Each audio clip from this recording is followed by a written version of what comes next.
y a partir de ahora continuamos con el programa.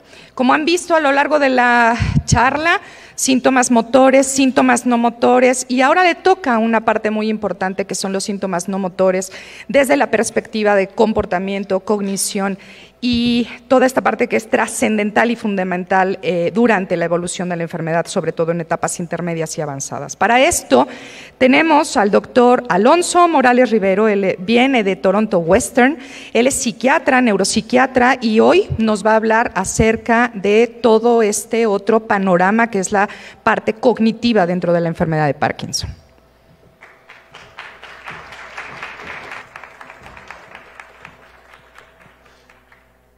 Hola, buenos días. A mí no me gustan los podios porque parece que los médicos estamos muy lejanos de los pacientes y en realidad es que no es así. Somos seres humanos, lo único que hicimos fue estudiar mucho más tiempo, pero no nos hace mejores personas. Yo conozco a muchos que no son tan buenas personas, conozco muchos que sí son, y quiero empezar agradeciendo la invitación porque generalmente los congresos de Parkinson y de trastornos del movimiento están dominados por los neurólogos. Y yo no tengo nada en contra de los neurólogos, tengo grandes amigos neurólogos, los mejores amigos de la residencia son neurólogos, allá atrás tengo un gran amigo neurólogo, pero la realidad es que los neurólogos a veces no se enfocan en otras cosas que también son importantes, que tienen que ver para la enfermedad de Parkinson, que tienen que ver con la calidad de vida y con otros síntomas que van más allá. Yo soy Alonso Morales, yo soy médico, soy neuropsiquiatra, luego hice psicopatología de las emociones, luego hice Behavioral Neurology en Toronto, y como no tenía nada que hacer, después estudié para sommelier. Estos son mis conflictos de intereses. No participo en ninguna compañía farmacéutica, ni tampoco tengo acciones de ellas, desafortunadamente, pero y quiero poner esta imagen que a lo mejor van a preguntar, ¿esto qué tiene que ver? Y entonces cuando la gente piensa en enfermedad de Parkinson, piensa en temblor, o en rigidez, o en trastornos del movimiento. Y está bien. La enfermedad de Parkinson es una enfermedad que se caracteriza por tener primordialmente trastornos del movimiento. Pero la realidad es que no es la única manifestación. Los trastornos del movimiento son mucho más complejos que solo movimiento. Pensar que nosotros nos movemos sin cognición y sin emoción es ser muy reduccionistas. Ustedes no se mueven como autómatas, no son robots. Cuando ustedes se mueven pensando y sintiendo. Y entonces, si bien nosotros no nos hacemos cargo de la tembladera y del movimiento, sí nos hacemos cargo de las otras dos cosas que los hacen ser seres humanos. Ustedes son seres humanos porque sienten y piensan, y además se mueven. Entonces, el día de hoy les quiero cambiar un poco el paradigma y separar la enfermedad neurológica del Parkinson e incluirla como un trastorno neuropsiquiátrico integral. Y es que es lógico, se enferma el mismo órgano. Entonces sería iluso pensar que los síntomas son separados, que los trastornos del movimiento no van a dar manifestaciones neuropsiquiátricas, o al revés, que algunas manifestaciones neuropsiquiátricas pueden contribuir a algunos trastornos del movimiento. El día de hoy no vamos a hablar de eso, pero de lo que sí vamos a hablar es de cómo se conjuntan y cómo estos síntomas juntos dan el espectro de lo que conocemos la enfermedad de Parkinson. Y es que esto no lo digo yo. Más del 90% de los pacientes que tienen enfermedad de Parkinson van a reportar un síntoma no motor, al menos uno. La gran mayoría de los pacientes tiene más. Y 2/3 de estos síntomas son neuropsiquiátricos. Ahora quiero que se pregunten, ¿cuántos de ustedes visitan al neuropsiquiatra o al psiquiatra o al neurólogo cognitivo para este tipo de trastornos? Es una enfermedad integral, es una enfermedad que requiere un equipo multidisciplinario, que por supuesto la cabeza puede ser el neurólogo de trastornos del movimiento, pero se necesita un equipo. Trabajar en equipo nos hace avanzar más lejos, probablemente no más rápido, pero sí más lejos. Los síntomas no motores o los síntomas del Parkinson ya sabemos que se dividen en motores y no motores. Y dentro de los motores ya saben, los de temblor, rigidez, todas esas cosas. Y los no motores son todos aquellos que tienen que ver con cosas que no sean moverse. Por ejemplo, los síntomas neuropsiquiátricos y los no neuropsiquiátricos. Los no neuropsiquiátricos son el estreñimiento, los problemas de reflujo, los problemas urinarios. Yo no me voy a meter hoy con esos. Hoy yo les voy a hablar de los síntomas neuropsiquiátricos. Y es que dentro de la evolución de la enfermedad, en la fase preclínica o premotora, sabemos que muchos pacientes van a tener un montón de trastornos neuropsiquiátricos previos. La gran mayoría se queja de depresión previa, de trastornos del sueño, se quejan además de tener problemas con los trastornos autonómicos, es decir, tienen como estas sensaciones de bochornos y eso. Y fíjense cómo aparecen antes de que los primeros estigmas parkinsónicos sean presentes en los pacientes. ¿Qué quiero decir con esto? No es infrecuente encontrarse pacientes que llegan a mi consulta por depresión, una depresión atípica, con ciertas características muy particulares, pero que ya nos hacen sospechar rápidamente en que muy probablemente ese paciente está teniendo una depresión, vamos a decir, pre-neurodegenerativa, que va mucho más allá de lo que nosotros entendemos. Entonces, la depresión no es cualquier cosa, ¿de acuerdo? Y es curioso, porque si alguien empieza a temblar, va corriendo al neurólogo, pero si alguien se siente triste, hay que echarle ganas. Si yo prescribo el antidepresivo, eso es muy fuerte. Si lo prescribe el neurólogo, está bien indicado, porque el neurólogo sí sabe. Y esa es una tremenda batalla que nosotros los neuropsiquiatras tenemos, el estigma. A la gente no le gusta ir al psiquiatra o al neuropsiquiatra o esto porque no estoy loco, ¿no? Y la realidad es que les voy a decir algo, tienen razón. Los que estamos enfermos somos los que estamos del otro lado del escritorio. Todos los psiquiatras estamos súper dañaditos. Así que los sanos son los que cruzan la puerta. Fíjense qué interesante es que en la proporción de pacientes lo más común es encontrar depresión y apatía. Ya las vamos a describir más adelante. Pero también hay ansiedad, psicosis y otras alteraciones del control de los impulsos. La categorización de los síntomas neuropsiquiátricos es súper fácil. Lo que nosotros hacemos es bien sencillo. Hay síntomas de afecto, es decir, lo que siento, síntomas que tienen que ver con la motivación y síntomas que tienen que ver con percepción y pensamiento. Finalmente, se relacionan con la gravedad de la enfermedad. Enfermedades más leves tendrán síntomas más leves y también se relacionan con el tratamiento farmacológico, porque el tratamiento farmacológico juega un papel fundamental en la enfermedad de Parkinson, pero también sus efectos adversos. Además de que pueden ocurrir de manera aislada o múltiples. Nos podemos encontrar un paciente con una sola cosa o un paciente con todo. La forma de la presentación de los síntomas es variada, hay muchísimos, no me voy a detener en todas porque podríamos dedicar libros y capítulos enteros a explicarles estas cosas, pero voy a hablar de los más comunes, de los que uno tiene más cercanos. La depresión, por ejemplo, todo el mundo conocemos a alguien que está deprimido, y tiene que ver con un determinante importante en la calidad de vida de los pacientes con enfermedad de Parkinson. Un paciente que no está deprimido pero que tiene problemas motores, tiene mejor calidad de vida que un paciente que tiene severos problemas motores pero no está deprimido. Y eso no lo digo yo, lo dice la literatura. Otra parte importante de decir de la depresión es que es muy frecuente en la población general, 12% de la población general está deprimida, pero es muchísimo más frecuente en pacientes con enfermedad de Parkinson. Se duplica o triplica el riesgo. Y muchas veces aparece incluso antes que aparezcan los síntomas motores. ¿Por qué es diferente la depresión de la enfermedad de Parkinson que la depresión que padece otra persona? Porque hay muchísimas más ideas de culpa, porque hay muchas más minusvalía, porque hay muchas más alteraciones de la libido, pero porque además aumenta la conducta suicida. Y eso es importante, porque además hay otras cosas que están jugando en contra de los pacientes. El segundo punto es la ansiedad. El 70% de los pacientes con enfermedad de Parkinson padecen ansiedad. Y esto también puede estar relacionado a fenómenos de off, fenómenos en donde el medicamento no está haciendo su efecto, y además también está muy relacionado con pacientes que están deprimidos. La ansiedad es normal, no es enemiga, ¿ok? Yo llegué aquí temprano porque la ansiedad me hizo llegar temprano y prevenir el tráfico horroroso de la Ciudad de México. Pero además es evolutiva, la ansiedad es súper evolutiva, es parte del ser humano, eso nos ha hecho evolucionar. Pero entonces, ¿por qué es una enfermedad? ¿Por qué entonces, si es parte de la evolución del ser humano, por qué si me hace llegar temprano, tengo que tratarla? Porque hay especialistas en eso.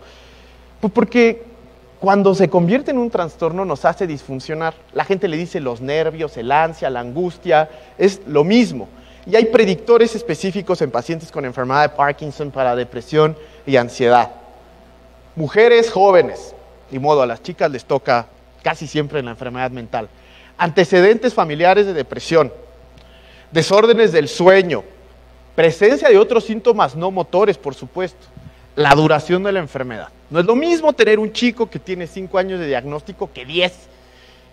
La funcionalidad, no es lo mismo funcionar, ser un ser humano, ¿no?, que estar en casa, en la esquina, sin poder hacer nada. Y por supuesto, los factores psicosociales. Y siempre me gusta aclarar aquí, no es que al pobre le vaya mal o peor por el hecho de ser pobre, sino tiene que ver con los determinantes sociales en salud. El acceso a servicios de calidad hace una diferencia, totalmente. Y por eso es importante tener en cuenta esto, porque finalmente hay mucha sobreposición de los síntomas. Otras formas de presentación son la apatía, y la apatía básicamente es no tener ganas de hacer nada. Es muy frecuente, hasta el 70% de los pacientes está apático, y frecuentemente se confunde con depresión y no se trata como la depresión. Aquí sí nos toca a nosotros los hombres, la gente de mayor edad, baja escolaridad, deterioro cognitivo con disfunción ejecutiva, estar deprimido y la gravedad de la enfermedad. Otro probablemente síntoma que es muy conocido y súper florido es la psicosis. Y la psicosis no es otra cosa más que perder, digamos, la conexión con la realidad. ¿De acuerdo? Un paciente psicótico pierde la conexión con la realidad. Un paciente psicótico, entonces, debe de tener entre su espectro psicosis, alucinaciones, delirios, en que él reconoce como reales, aunque en realidad no lo son. Muchas veces los pacientes desarrollan psicosis en relación con el tratamiento farmacológico. Muchos de los tratamientos farmacológicos que usamos actualmente en la enfermedad de Parkinson tienen que ver con síntomas psicóticos, porque se sobreestimula el sistema dopaminérgico. La dopamina es el principal neurotransmisor implicado, o de los principales implicados, en el sistema de control de los delirios y las alucinaciones. Por supuesto que estar psicótico no es cualquier cosa, porque incrementa el riesgo de deterioro cognitivo y de demencia. Y hasta el 82% de los pacientes en un periodo de seguimiento de hasta 36 meses tienen algún síntoma psicótico. El problema es que a veces no son tan evidentes, no son sutiles, no generan conducta y no los preguntamos. Pero incluso esta sensación de falsa presencia o tener ideas medio raras se puede asociar a este asunto. La prevalencia de la psicosis, por otro lado, no es tan alta. Las alucinaciones visuales ocurren hasta en el 40% de los pacientes, más o menos. Los síntomas psicóticos menores sí pueden ocurrir hasta en el 70% de los pacientes. Y las alucinaciones no visuales varían dependiendo de la literatura. Y es que las alucinaciones pueden ser de muchos tipos. Los pacientes se pueden quedar de falsa presencia, se pueden quejar de creer que les están robando cosas. Ese es súper común. Es que se metieron y me están robando mis cosas, se quieren llevar mi dinero, cosas por el estilo. Y muchas veces eso no genera conducta. El problema es cuando empieza a generar conducta y entonces eso nos mete en camisa de 11 varas. Voy a hablar también del trastorno por control de los impulsos, que muy probablemente está relacionado al tratamiento farmacológico. A veces, algunos agonistas dopaminérgicos pueden inducir síntomas o la aparición de otros síntomas que no necesariamente significa que el tratamiento esté mal prescrito, esté mal indicado, sino que hay pacientes que son particularmente sensibles a la sobreestimulación dopaminérgica. Y en estas ocasiones pueden presentarse juego patológico o conductas sexuales compulsivas. Yo tenía un paciente que le dio por pescar y entonces iba a pescar, jamás en su vida había pescado, pero desde que le dimos el tratamiento se iba a pescar religiosamente todos los sábados a Valle de Bravo. No pescaba nada, pero él iba. Y esto es importante también, porque a veces los cambios de conducta no los sospechamos como un problema de patología, dicen se está portando raro y punto. Y el objetivo es que ustedes mismos empiecen a reconocer en sus familiares, amigos, pacientes y que le comenten a su médico, ¿sabe qué? Mi mamá, mi papá, mi hermano se están portando diferente, hay algo que no cuadra, él no es así. Y eso es importante. Y entonces, una vez dicho esto, ¿quién podrá defendernos, no? Iba a venir del Chapulín Colorado, pero Rubén Martínez me hubiera crucificado. Pero entonces, afortunadamente, hay neuropsiquiatras. Nosotros nos encargamos, somos los especialistas que nos hacemos cargo de todas este tipo de cosas. Por supuesto que yo no voy a decir cómo se indica la levodopa o cómo se da la rotigotina, claro que no.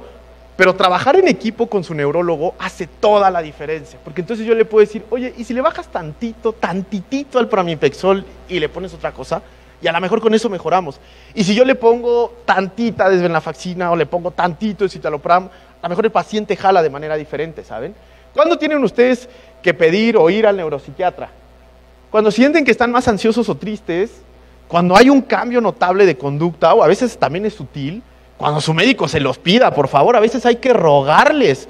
Yo tengo neurólogos que condicionan la próxima cita para ir al neuropsiquiatra, pero pues si también somos médicos, ¿no? Algunos no parecemos y nos comportamos diferente, pero también estudiamos, solamente vemos cosas diferentes. Entonces hay que empezar a recambiar esa idea de que ir al psiquiatra está mal o que ir al neuropsiquiatra está mal. ¿Cuál es el tratamiento que nosotros usamos? Porque aquí viene la gran pregunta del millón, siempre. Pero es que yo no quiero que me drogue, doctor, ¿no? Y eso me encanta, porque además con los pacientes adictos siempre es como, ay, no, es que eso me va a marear. Oye, por favor, ¿no te fumas medio bosque de marihuana y te da miedo tomarte una cápsula de sertralina? No me friegues, ¿no? Nosotros usamos tratamiento farmacológico. Por fortuna ya hay medicamentos. Ya hay. Bueno, o sea, hay diseñados en el mercado, ahorita hay un rollo. Tenemos tratamientos psicoterapéuticos. Hay psicoterapias específicas para padecimientos específicos dependiendo de lo que estemos viendo en cada paciente. Tenemos tratamientos físicos y siempre me encanta poner esto porque la gente se alarma. La terapia electroconvulsiva sigue y seguirá siendo una de las mejores estrategias de tratamiento en el arsenal psiquiátrico. Está llena de estigma, está llena de películas y además a los directores de cine les encanta usar estas cosas como si fueran cosas de terror, pero se siguen usando en los mejores institutos de salud del país y del mundo. La estimulación magnética transcraneal, que cada vez ha tenido más boga, y por supuesto la estimulación cerebral profunda. Aquellos que han tenido la fortuna de recibir DBS o cosas por el estilo, sabrán que un papel muy importante en la programación del DBS es trabajar en conjunto con el neuropsiquiatra para decir, oye, está más apático, está menos prendido, está más, digamos, inquieto, y eso también es importante. ¿Cómo actúan los medicamentos? Hay 3 vías fundamentales que son las vías noradrenérgica, serotoninérgica y dopaminérgica. Casi el 90% de los fármacos que nosotros los neuropsiquiatras usamos tienen que ver con esos 3 neurotransmisores: serotonina, noradrenalina y dopamina. Y básicamente el cerebro tiene áreas funcionales que tienen que ver con síntomas psicomotores, con síntomas del placer, con experiencia de ideación suicida o ánimo, o incluso hipersomnia, es decir, tener mucho sueño o poquito sueño, y hambre, mucha hambre o poquita hambre. Todo eso lo regula el cerebro lo regula todo, es un órgano maravilloso. De tal manera que cuando nosotros damos medicamentos, estos medicamentos interfieren en los mecanismos de neurotransmisión para favorecer cambios. Aquí en la caricatura está cómo funciona el antipsicótico prototípico. Y lo que hace el antipsicótico prototípico es, en una vía que va del mesencéfalo, que es una estructura que está aquí en el tallo, a la corteza cerebral, bloquea unos receptores dopaminérgicos. Y entonces esto hace que el individuo deje de ver marcianitos o deje de sentir que alguien lo persigue, y eso mejora notablemente la calidad de vida de los pacientes. La gran pregunta, ¿por cuánto tiempo? 1 mes, 2 meses, toda la vida. Y es que siempre, mi vecina me dijo que una de sus tías estuvo mal, mi cardiólogo me dijo que ese medicamento me hace mucho daño, es que es muy fuerte el medicamento, un montón de cosas que oigo todos los días en el consultorio. Y yo siempre les digo, no se apure, usted va a tomar el medicamento el tiempo que sea necesario, ni 1 minuto más, ni 1 minuto menos. El tiempo que sea necesario, ese es el tiempo que usted va a tomar el medicamento. La realidad es que nuestros medicamentos no te hacen adicto, no te hacen sonso, no te van a tener dopado, es verdaderamente útil y cambian vidas, dan calidad de vida en una tableta de 5 milímetros y actúan en los mismos sistemas cerebrales que actúan los medicamentos que ustedes utilizan para la enfermedad de Parkinson. ¿Por qué es importante tomar esto en cuenta ya casi para cerrar? Porque nosotros debemos de hacer tamizaje para los pacientes de enfermedad de Parkinson. Si un paciente tiene enfermedad de Parkinson, hay que tamizarlo para síntomas neuropsiquiátricos, porque va a haber, seguro va a haber, que no estén enmascarados, que no estén bien identificados, eso es otro rollo. Se debe de ofrecer psicoeducación al paciente y al cuidador. Estos foros son magníficos porque entonces ustedes ahora pueden ir a regar el evangelio y decirle, oye, ¿sabes qué? La enfermedad de Parkinson es más que temblar, y a lo mejor si te sientes triste es por la misma enfermedad de Parkinson.